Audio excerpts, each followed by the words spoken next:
سالک حیدر نے بے ساختہ اسے اپنی جانب کھینچا تو وہ کٹی ہوئی شاخ کی طرح اس کے سینے سے آ لگی۔ اس نے اس کا چہرہ اوپر اٹھایا تو آنکھیں ہنہوس بند تھیں۔ یار میں اتنا بھی برا نہیں ہوں مسز، آنکھیں تو کھولو۔ اس کی دونوں آنکھوں پر لب رکھتا وہ دھیرے سے ہنسا، جبکہ اشتیاق امیز نظریں اس کے چہرے کا طواف کر رہی تھیں۔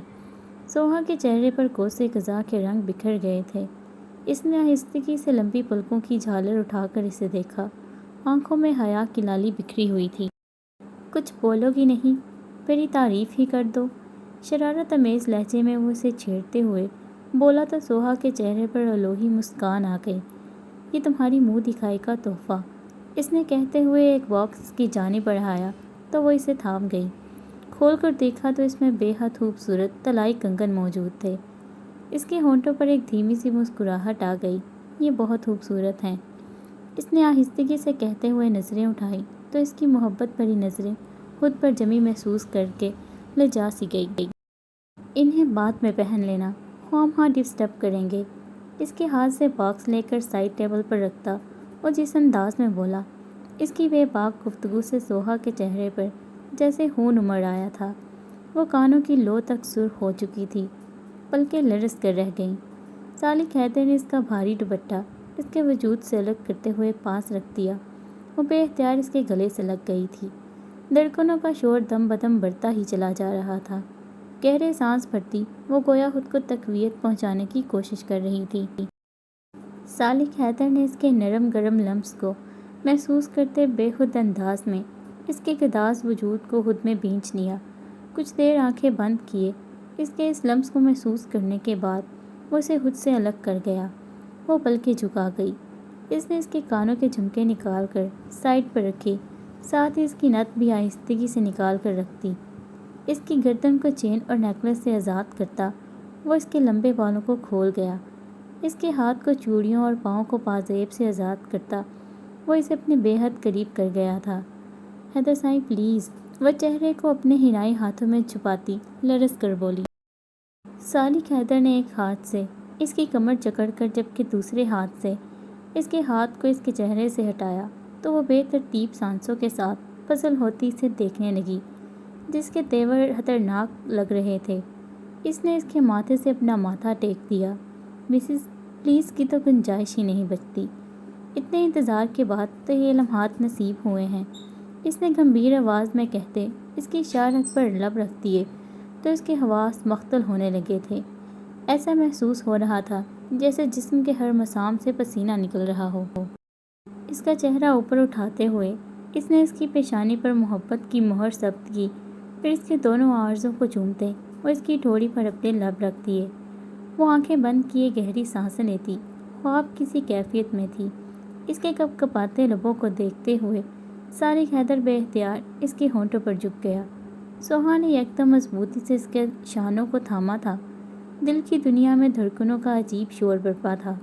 چند سیکنڈز بعد وہ ذرا پیچھے ہوا تو وہ اپنا تنفس درست کرنے کی کوشش میں بے حال سی بے تحاشا سرخ دہکتے چہرے کے ساتھ پیچھے ہٹی تھی۔ اس کی حالت دیکھتے ہوئے وہ بے ساختہ قہقہہ لگا گیا۔ وہ ہاتھوں میں چہرہ چھپائے بیڈ سے اتر کر قدرے فاصلے پر کھڑی ہو گئی۔ میں چینج کر لوں پلیز؟ وہ ہاتھوں میں چہرہ چھپائے ہی بولی۔ اوکے جاؤ، وہ مسکراہٹ ضبط کرتا بولا جسے جیسے آزادی کا پروانہ مل گیا تھا۔ فوراً واش روم کی جانب بھاگی تھی، وہ بھی چینج کرنے کی غرض سے ڈریسنگ روم میں چلا گیا۔ چینج کرنے کے بعد وہ کچھ دیر تذبذب میں کھڑی رہی۔ اس شخص کے سامنے جانے کے خیال سے ہی دل لرزنے لگا تھا، اوپر سے اس کی بولتی ہوئی نظریں۔ واش روم سے باہر نکل کر وہ آہستہ قدموں سے چلتی سائڈ ٹیبل کے پاس آ کھڑی ہوئی۔ کمرے کی لائٹس بند تھیں۔ سائڈ لیمپ کی روشنی میں اس نے نظر اٹھا کر سامنے بیڈ کو دیکھا۔ وہ چینج کر کے بیڈ پر لیٹا اسی کے انتظار میں تھا۔ سوہا کے قدم من بھر کے ہو رہے تھے، وہ ہاتھوں کو مسلتی بے حد نروس سی ہونٹوں کو چبائے جا رہی تھی۔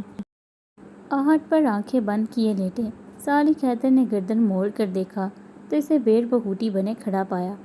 اسکائی بلو کاٹن کے ہلکے سے شرارے میں ملبوس جس کی سلیوز ہاف تھیں، وہ سادگی میں بھی کوئی کانچ کی گڑیا لگ رہی تھی۔ اس کی جھجک کو محسوس کرتا وہ بیڈ سے اٹھا اور اس کے قریب آ کر اسے اپنی باہوں میں اٹھا لیا۔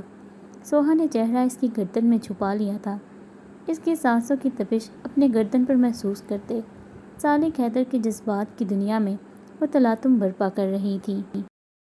اسے بیڈ پر لٹاتے ہوئے اس کا دوپٹہ پرے کرتا، وہ تکیے پر دائیں ہاتھ کی کوہنی کے سہارے اس پر جھکا اور دوسرا ہاتھ تکیے کے طرف میں رکھ دیا۔ وہ پلکیں جھپکتی اسے دیکھنے لگی۔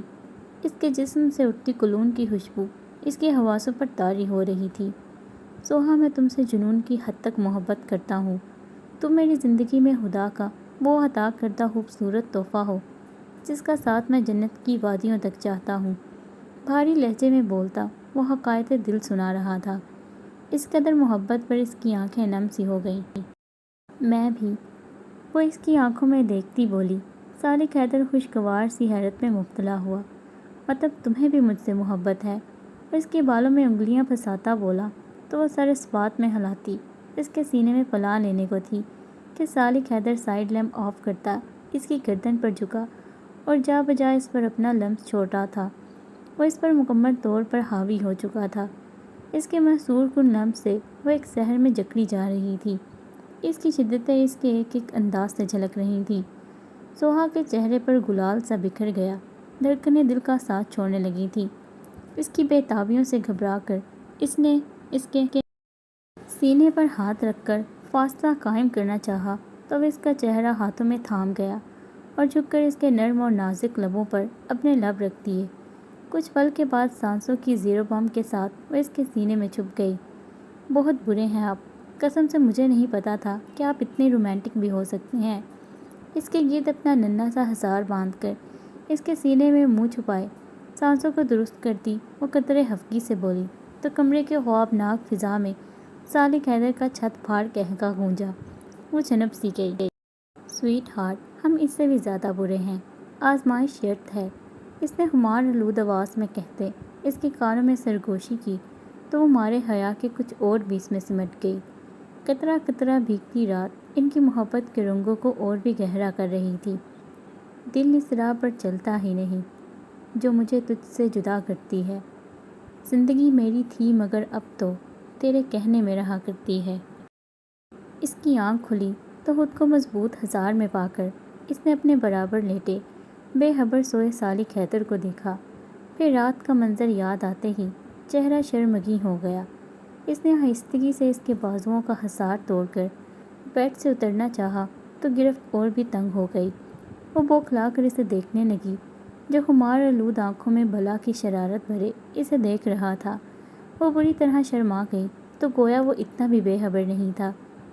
ایسے کیسے دیکھ رہے ہیں، چھوڑیں، ہکلاتے ہوئے اس کے باہوں سے نکلنا چاہا تو وہ ایک جھٹکے سے اسے واپس لٹاتا اس کے اوپر جھک گیا۔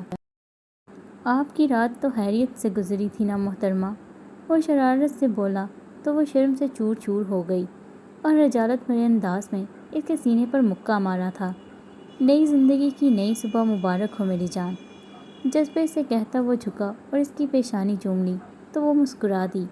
آپ کو بھی، اس نے پلکوں کی باڑ جھکا کر کہا تو وہ اس کے شرمیلی ادا پر فدا ہوتا اس کی آنکھوں پر لب رکھ گیا۔ اب چلیں پلیز ورنہ لیٹ ہو جائیں گے، وہ اٹک اٹک کر بولی۔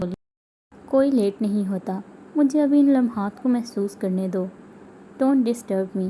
وہ دونوں پر کمفرٹ درست کرتا ایک بار پھر اس پر جھک گیا تو وہ اس کی بے لوث محبتوں کے آگے بے بس سی ہو گئی۔ تمہیں کیا لکھوں؟ دوست لکھوں، ہمدم لکھوں، غم گسار لکھوں یا پیار لکھوں؟ دل کہتا ہے کہ دنیا کے تمام خوبصورت لفظوں کو یکجا کر کے ایک پیاری سی بات لکھوں، تمہیں کائنات لکھوں۔